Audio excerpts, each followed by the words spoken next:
The airport area is a sensitive and sacrosanct environment where people are not allowed to behave in an uncontrollable manner, a situation where passengers are allowed to have access into sensitive restricted areas of the airport or prevent a plane from departing to other destinations because a flight is delayed or cancelled is a security breach. Irate passengers attacking airline is often described as passenger rage. When this situation occurs, what's the role of everyone in the aviation chain to stem these recurring incidents? That's our focus on this edition, plus an update on the proposed national carrier, Nigeria Air. Thank you so much for joining us on Aviation this week on Channels Television. I'm Bukola Joe Oketumbi. Air travel can be hard work. Whether it's navigating super long passenger lines, losing an assigned seat and ending up jammed in the middle of the row, or finding yourself on a plane grounded on the runway, or even delayed and cancelled flights. In these stress-inducing scenarios, most travelers might get on their phones and get lost in a movie. For others, the pressure gets too much. The scales tip over into the wrong direction, and a perfect storm is created. And this unfortunate phenomenon is known as passenger rage. Here in Nigeria, a recent scenario played out at the Abuja airport where staff members of Max Air were attacked by passengers whose flight was delayed. While there are many reasons for incessant delays, some passengers say they do not believe in violence. I definitely don't think there's any reason why that should ever happen. I'm extremely anti-violence. I think that the air staff have a lot to do in terms of making sure the plane leaves on time, making sure the passengers are on the plane. I don't think that there's any reason for you to get violent against them. It's completely out of character for anybody, especially any well-serving Nigeria. The airline itself can do. The staff aren't in the management position. They're not the ones who are running the operations. They're just doing customer service or the more finicky part of it. I don't think that you should have any reason to verbally abuse them. They don't own the airport, they're just workers there. I don't support that, but I also understand the problems that passengers face when someone has made an appointment to be somewhere at a particular time and you get to the airport and they cancel it or they delay you and all that. I think that the airline should actually know how to manage the passengers better, and also to inform the passengers if there's going to be any cancellation.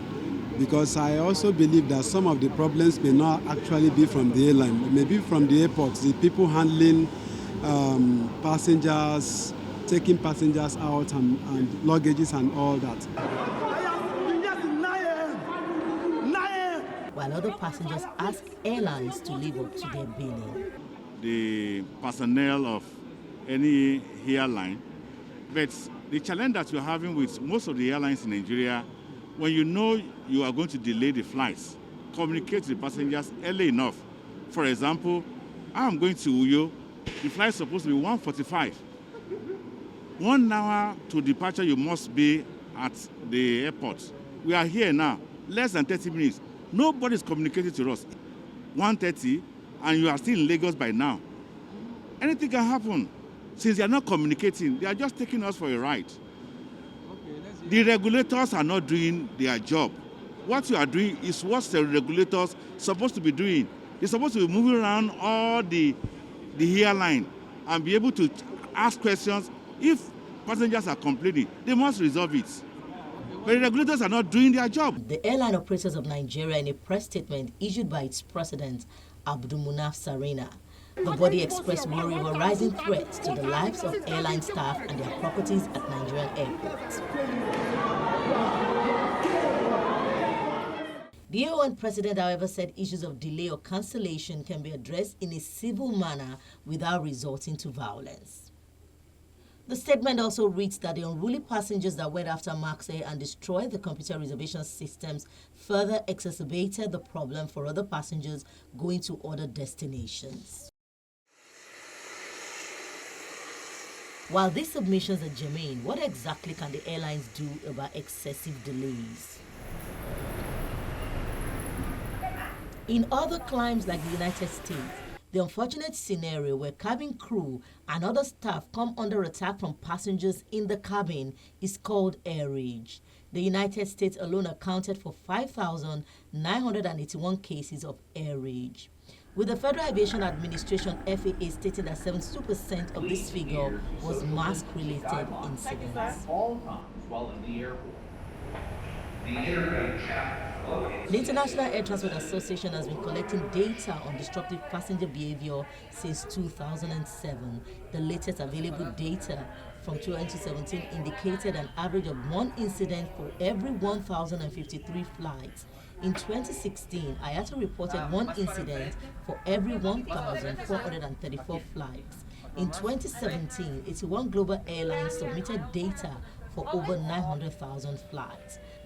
IATA ranks each unruly behavior incident on 4 levels: minor, moderate, serious, and finally, flight deck breach.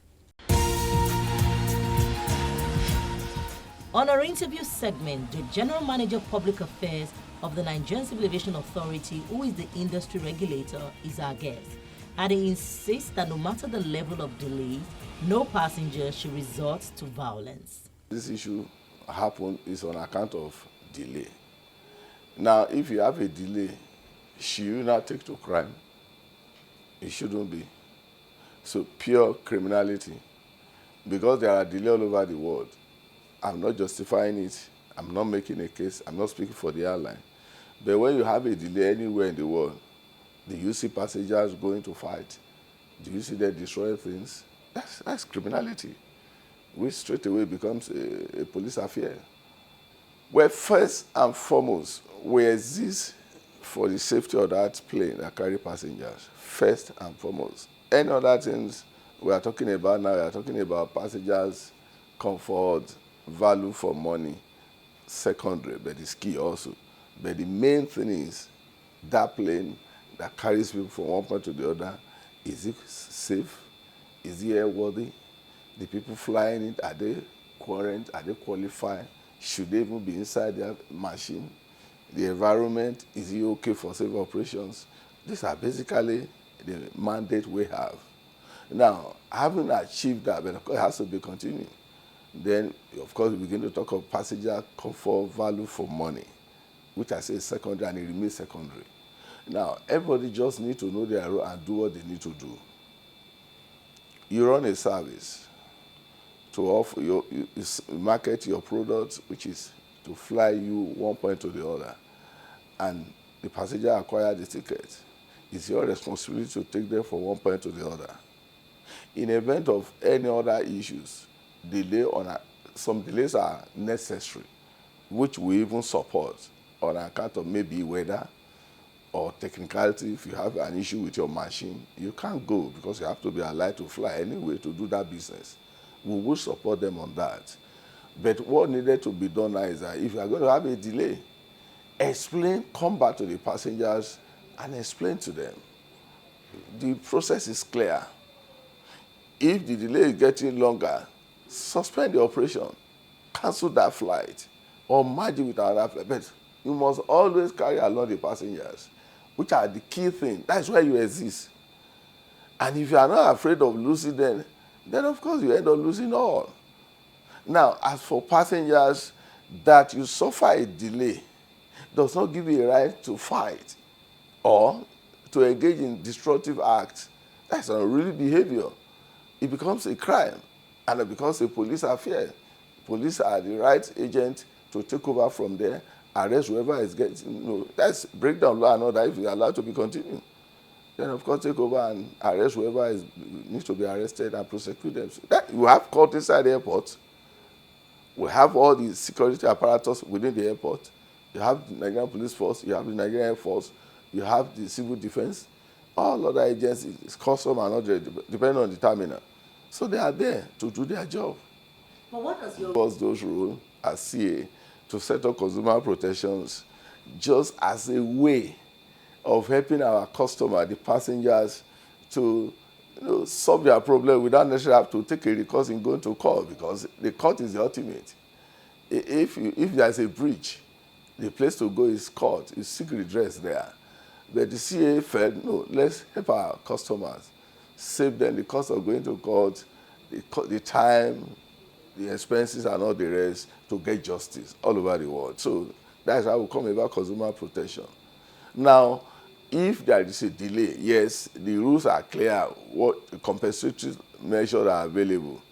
You have it on domestic flight, you have it on international, it differs. So if you are suspending flight, once you check a passenger on an international flight, become your responsibility as an airline. You're going to put them in a hotel if you are not going to go again. There are compensations, 2 hours, certain level of compensation. A little delay, even apology is a compensation. Offering of snacks, drink, refreshment is compensation. Approaching the passenger and appealing to them maybe to take a second flight and all the rest, all these it's going to cost you because you don't budget for it initially. So all these measures are available. So a flight or delay, before we even go into discussion and imposing sanction, you're going to engage that person in what led to that. And once you can satisfactorily put the papers on ground, what happened? You may not have a reason to sanction because of what would have led to it. But however, that does not excuse the airline not coming to attend to the passengers. Same fate. And who need to do this, arrest this? Security need to, that's why they are there. The law should not be allowed to be broken. They should be taken care of and at least get a deterrent, to serve as a deterrent to others.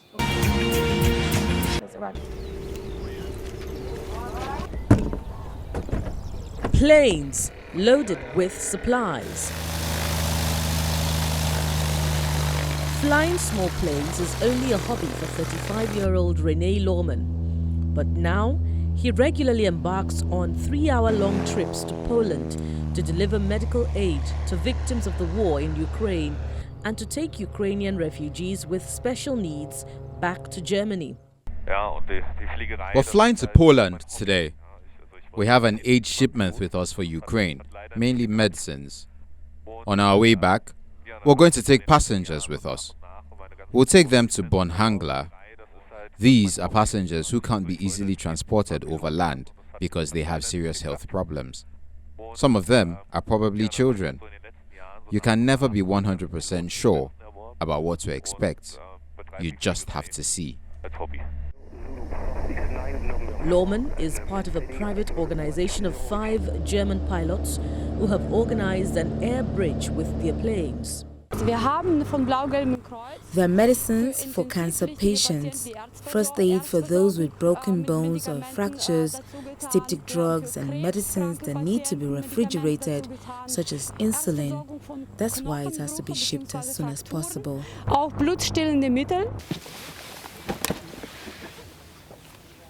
Once all supplies are loaded onto the planes, the pilots take off for the 3.5-hour flight to Rzeszów, about 1,000 kilometers from Mainz. The challenge in regard to the Ukrainian border is that we are flying to the airport that is also a large NATO base. Our small planes are not so welcome there. We have to arrange everything. We have also come to an agreement with the airport there. We are staying in close contact with it so that everything will go smoothly. At Rzeszów Airport, Ukrainian refugees with special needs were waiting to board one of the planes to Germany. We have already carried out 20 flights and we transported around 20 persons. Those were people with special needs, ill people. Today, we are taking a stroke patient to Cologne. Among those who boarded were an elderly man and a woman with her autistic sister. Another plane took on board an elderly woman with mobility issues and a mother and her teenage deaf-blind son. The pilots flew their Ukrainian passengers to an airport in Bonn, in Germany, where they were to receive further support.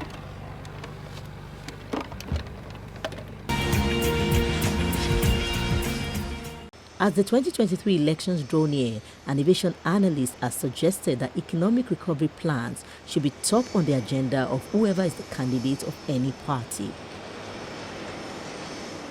The managing director of Mainstream Cargo Limited believes aviation should also be given due consideration as the sector has the ability to turn the economy around. Elections are coming, if we're able to have a good government that has good rapport with the international community, that the trust level, the competencies that are required in government, in all the ministries, departments and agencies are flowing and working very well, we will be able to get by. That's why we need to be very particular about the manifesto, the campaign manifesto of each of these candidates, especially regarding our economy. How do they want to get us out of the doldrum? What is their policy concerning aviation? How can we help farmers to easily get their goods and export out of the country, that we are not so much import dependent? The Nigerian Civil Aviation Authority has presented an air transport license to the interim management of Nigeria Air, the country's proposed national carrier led by Captain Dapo Olumide, as it races against time to meet the new July deadline. The ATL license was received at the headquarters of the Nigerian Civil Aviation Authority in Abuja. The ATL certification is one of the licenses airlines receive before they can operate flight services. The order, which is called Air Operator Certificate, comes shortly after the ATL and is currently being processed and can be granted before the end of July. It's very important for us to have strong airlines in Nigeria in view of the single African air transport market and the African continental free trade area, which can make significant contribution to the growth of the Nigerian economy. We have one of the largest markets, if not the largest market in Africa, and we stand to gain the most from this AU Agenda 2063 programs. So welcome on board. We hopefully you guys will start flying soon, and like other operators in Nigeria, we hope you actively participate in single African air transport market for the benefit of the national economic growth and a greater contribution of from the aviation industry to the gross domestic national product. The more we contribute, the more industry contributes, the more we become influential in the scheme of things in national economic planning and otherwise in the nation. Now to the foreign scene, where Ryanair, a British carrier, said effective Monday, June 6, it's requiring South African passengers to prove their nationality before traveling by completing a test in Afrikaans, a language used by just 12% of the population that has long been identified with apartheid and a white minority. My first response, the most important thing here is Ryanair should be careful. Language is a sensitive issue. They may well end up in front of the Human Rights Commission with us. So they had better do something very quickly. Europe's largest airline by passenger numbers, which does not operate flights to and from South Africa, said it required any UK-bound passengers from the country to fill in the simple questionnaire due to what it described as a high prevalence of fraudulent South African passports. They're using this in a manner that is utterly absurd. Afrikaans, you have roughly 20% of the population of South Africa understand Afrikaans or understands Afrikaans, but the rest don't. So you're sitting with roughly 50 million people who do not understand Afrikaans. So they might as well have taken Zulu, which is the biggest language in South Africa, and use that if they really wanted to use one of the bigger languages. The UK High Commission in South Africa said on Twitter that the test was not a British government requirement to enter the United Kingdom. Ryanair said it would apply this to any South African passport holder flying to Britain from another part of Europe on the carrier. Current Steenkamp, Chief Executive Officer of Afrikaans Language Council, said that Ryanair's use of the Afrikaans language to determine nationality is utterly absurd, and it excludes millions of other South Africans who do not speak the language.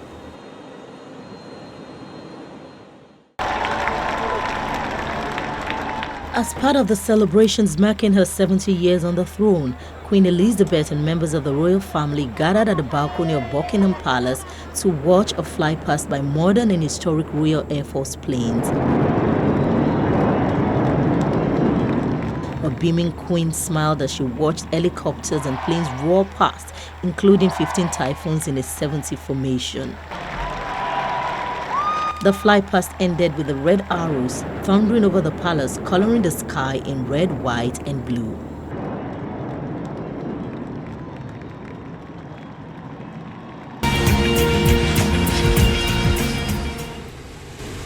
In South Africa, Semakaleng Mathabula expertly fires up the burner, aims a giant blue-orange flame towards the multicolored balloon, and watches as it fills with hot air and begins to lift off the ground. The 27-year-old is South Africa's first black hot air balloon pilot and one of the few female pilots in the field. What used to feel unattainable is now part of her weekly routine. Growing up, I had never seen a hot air balloon. There's no balloons flying over Harangua. My interests were cooking, accounting. At some point, I wanted to do media.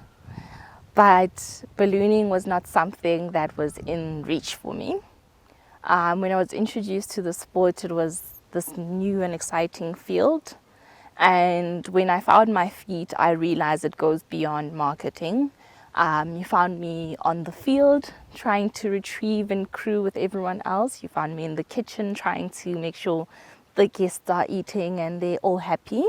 And then when the opportunity presented itself by the scholarship with the Department of Sport and Recreation and the Balloon and Airship Federation of South Africa, BAFSA, all the pilots put my name forward and I applied, and here I was being a pilot.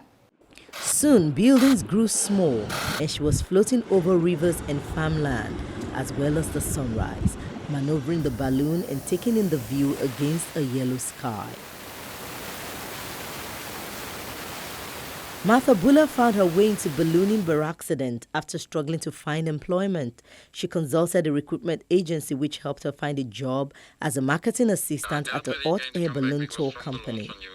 She was smithing and later got a scholarship to do her pilot training from the Department of Sport and Recreation and the Balloon and Airship Federation of South Africa. She earned a license last year. A coach says this is the infusion of new blood into the arena. We really need new blood, younger blood in the sports thing, because a bunch of us, as we're growing old, and we need to get new people in, and this is why it's so nice to have people like Sema and some of the other kids that's trained now and busy training, because it's new. It's not just new opportunities, it's new viewpoints and new aspirations and stuff like that.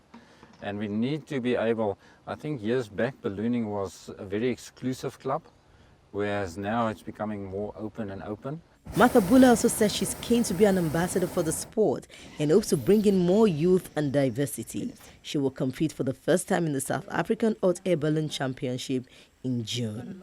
When we think of aviation, we think helicopters, we think your traditional planes, but ballooning is part of aviation. You are a pilot, it is an aircraft, and it is a field to explore.